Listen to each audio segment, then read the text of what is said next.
Refined sugar starts as non-food grade raw sugar. The first step in the refining process is receiving raw sugar from one of the Mackay mills. The load arrives by truck and is tipped into an automated unloading hopper that's connected by conveyor belt to the refinery known as raw wash.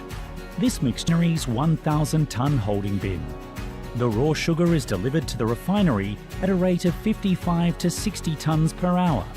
The refining process begins when raw sugar is mixed with hot, concentrated syrup, which is known as magma, and its density is closely controlled before it's put through the centrifuge, where it's spun at rates exceeding 1,000 revs per minute.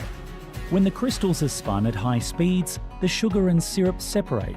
To help this process, hot water is sprayed onto the magma, forcing the syrup and impurities through the tiny holes in the screen. What remains is a fine raw sugar crystals.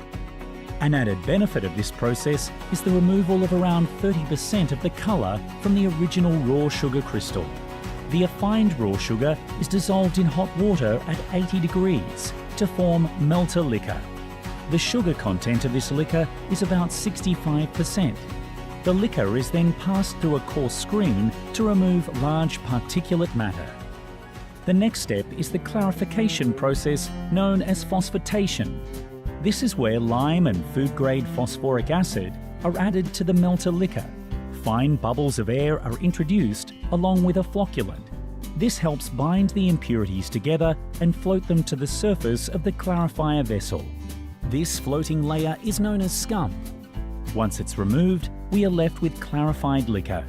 The clarifying stage is critical in the refining process, as it's where most of the impurities are removed from the liquor stream.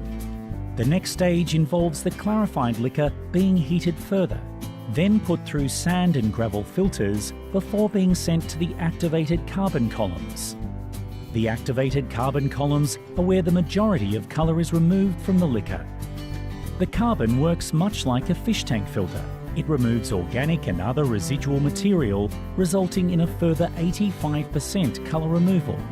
Liquor colour is one of many parameters closely monitored by the refinery lab staff. Based on lab results, small adjustments are made to factory parameters to ensure the refinery produces a consistent quality product that is always in spec. Sugar Australia's Mackay and Yarraville refineries produce some of the best quality food-grade sugar in the world. Once the liquor has passed through the carbon columns, it is known as fine liquor. Excess water is then removed from the liquor by passing it through a triple effect evaporator. This concentrates the liquor from 65% sugar content to 78% sugar content in an energy-efficient way. From here, the liquor is moved to vacuum pans, where it is seeded with CSR caster sugar to grow the sugar crystals. This automated process produces batches of sugar crystals that are consistently the desired size.